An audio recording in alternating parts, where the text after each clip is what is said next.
What do you get when you take Etnies, arguably one of the best shoe brands in action sports, and mix it with a company known for their car tires? Well, you get what is quite possibly one of the grippiest BMX shoes ever rode to date. Cue the intro.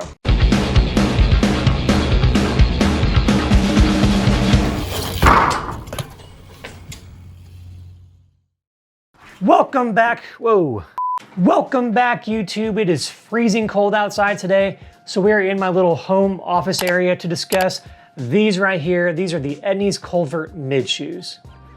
Also, the Etnies Camber crank shoes.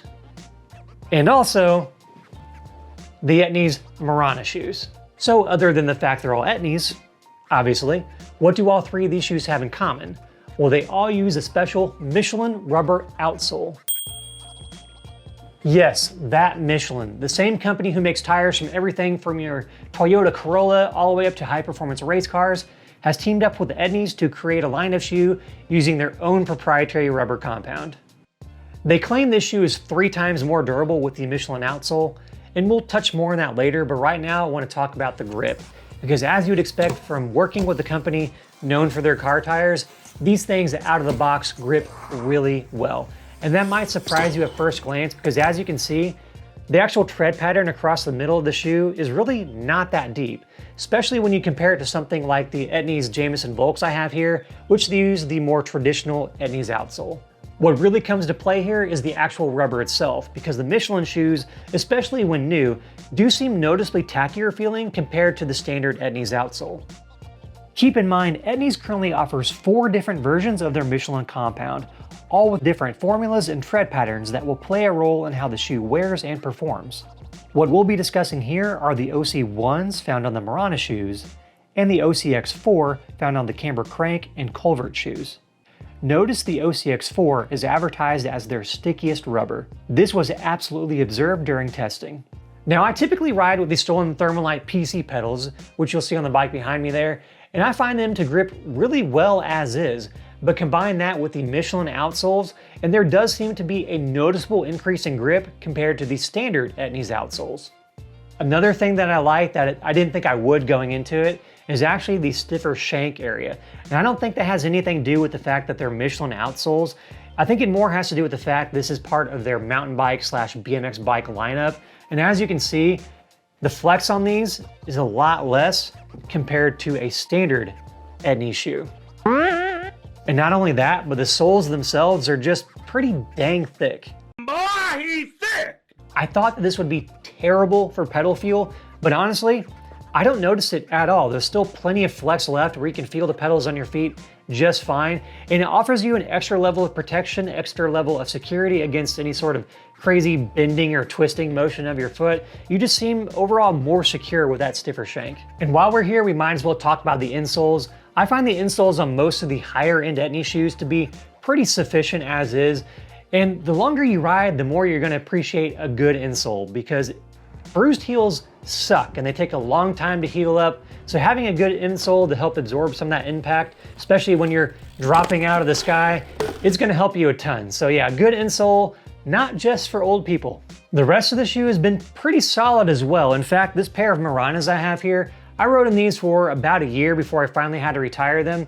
And I don't think I've had a riding shoe last this long and look this good ever, really. I mean, typically at this point, there are going to be tears and rips all over them. They're going to be falling apart at the seams. But really on the outside of these, they look in really good shape. And that's kind of where the problems arise, because as good as the outside looks, when you flip them over, yeah, they all start to develop holes in the toe area from riding brakeless. And I had another pair of shoes, the exact same model of these, in fact, the Maranas, and they did the exact same thing. Now you might be thinking, well, duh, you're riding brakeless, of course you're gonna develop a hole there.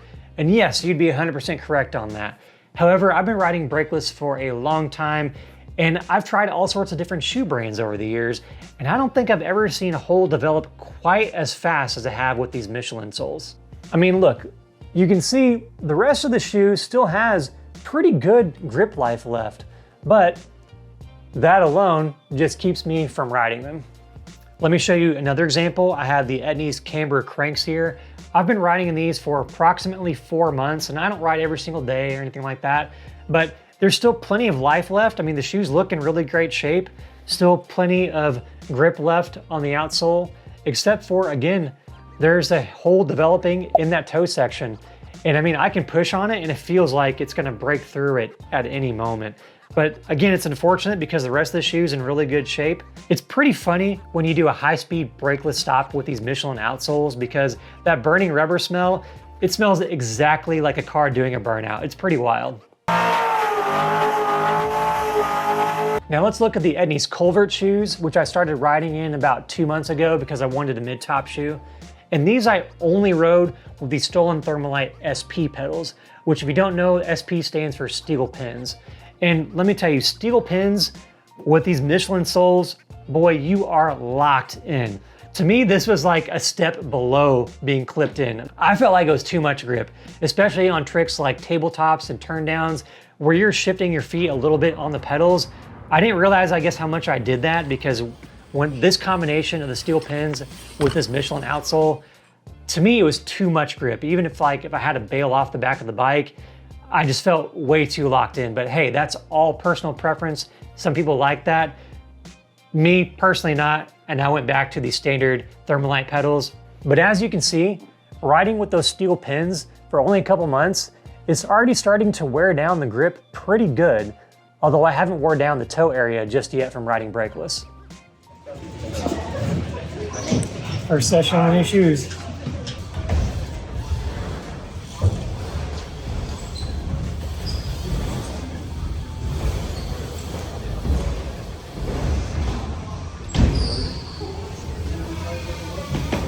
They're like super sticky, like almost too much for me. I know a lot of guys like that, but. So you digging them? They work? I mean, they work really well. You're not sliding? This place is super dusty usually. Well, they almost work too well, but again, I have metal pins now. And I haven't rode metal pins and pedals for years. I mean, they're still, oh look, you can kind of see a little bit. This is one session, and you can kind of see the rubber's coming off of them a little bit. So I'm curious how long they're gonna last.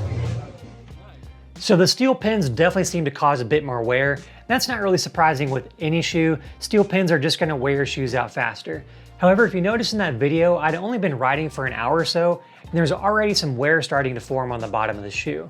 So as an experiment, I took out my non-Michelin Etnies using the same steel pin pedals just to see how these would wear in comparison to my Michelin shoes. And keep in mind, I had never rode in these before, so they had 0 pedal marks. Ooh, it is super bright out here, but I'm out here and it pains me a little bit because I am riding in my standard Etnies shoes, which are supposed to be my day-to-day shoes, the ones that I don't tear up riding, but I do want to see how they compare to the Michelin sole. Standard Etnies shoe sole, have not ridden in these at all. And as you can see, steel pins with the Stollen Thermalite SP pedals. So I'm gonna ride these today, see how they compare, and we'll go from there.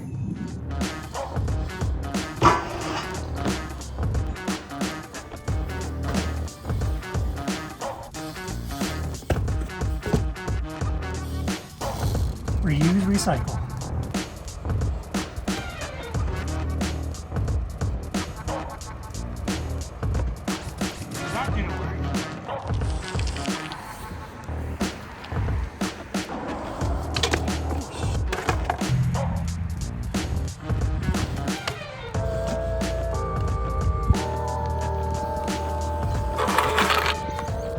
All right, it's been a little over an hour of riding, just normal session, just filming clips here and there when I remember.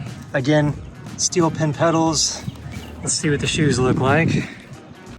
All right, well, that's interesting and not really what I expected. Honestly, with this being a harder compound rubber, I expected the tread on these to last a little bit more after that one session, but really, it's about on par. Maybe a little less compared to the Culvert shoes and the session I had on those that we're comparing them to. I will say for sure though, that these do not grip quite as well as those Culverts and that Michelin OCX4 compound. Not to say that these don't grip really well, they do, but you can certainly tell that these don't grip as well as that OCX4 compound. That's actually kind of a testament to the Michelin compound, because once the tread starts wearing on these, they start to go pretty quick, whereas on those Michelin shoes, once the tread wears on those, they still grip really well. Now let's check out the toe section, which really, there's hardly any wear on the toe section. I did some heavy foot braking with these just to see if I could help kind of exaggerate the wear on these and compare them, but really, there's hardly any at all. And again, that does make sense because this is a harder compound rubber. So maybe it's just a combination of those soft rubber tires with the soft sole of the Michelins that just help exaggerate the wear on those. This is what we all know and love, the standard Etnies sole. It's grippy, has a decently long lifespan, and it just works. However, once that tread pattern starts to wear down from use, the grip on your pedals also starts to drop dramatically. Now enter the Michelin soles. The tread pattern on these do seem to wear out a little bit faster, but it still retains a lot of grip. So why is that? Well, if we go back to the car tire analogy, it's the same reason a softer, stickier rubber is going to grip really well at the expense of increased wear. It's the same reason a high-performance race tire may only last you a few track days, but a conventional street tire made from a harder compound rubber will go thousands of miles at the expense of less grip. I know it's a bit of an extreme example because, I mean, we are talking shoes here, but the same factors are at play, and because the Michelin soles are so thick and the rubber being much softer and stickier, you can stand to lose a bit of that tread pattern and it not matter quite as much compared to the standard Etnies sole, which relies more on its actual tread pattern for the grip. So it's a bit of a give and take depending on what you ride and how you ride. The extra grip offered by the Michelin soles might be worth looking into, especially if you ride brakes, since you won't have to worry about wearing a hole through them so fast. If you are someone who rides brakeless like myself, do be cautious because even with the thicker outsoles of the Michelins, that rubber on rubber drag will eat a hole right through them, and you'll end up like me with a shoe that still grips really well, but now I can't even ride in them because my toe sticks through. These will now be downgraded to mowing shoes. With that being said, I really do like these. I mean, I am on my 4th pair overall, if that tells you anything. And I feel like their entire mountain bike / BMX shoe lineup is worth the extra cost over the standard models, just because of those higher quality materials, the stiffer shank, the softer insoles, and on certain models, that Michelin outsole. In full disclosure, I paid for all of these shoes, so while Etnies is a brand that we carry on our website, it doesn't sway my opinion one way or another, and Etnies doesn't know we're doing this video, and they likely don't care. Now my dream riding shoes would be the Etnies Culvert mids, just like this, with the Michelin outsoles, but with a harder compound toe area like what they used to do on the old Etnies brake shoes, which were designed for brakeless riding. Etnies, please make this happen. Have you guys tried any of the Etnies Michelin shoes? If so, let me know your feedback in the comments section down below. I'd be curious to see what you guys have to say about them. Also, we got some new Dance Comp shirts in. I will link in the description below. These are actually, this design is actually a re-up of an old classic that we brought back. But guys, thank you so much for watching. Really appreciate the support. Don't forget to like and subscribe. And as always, we'll see everybody in the next video.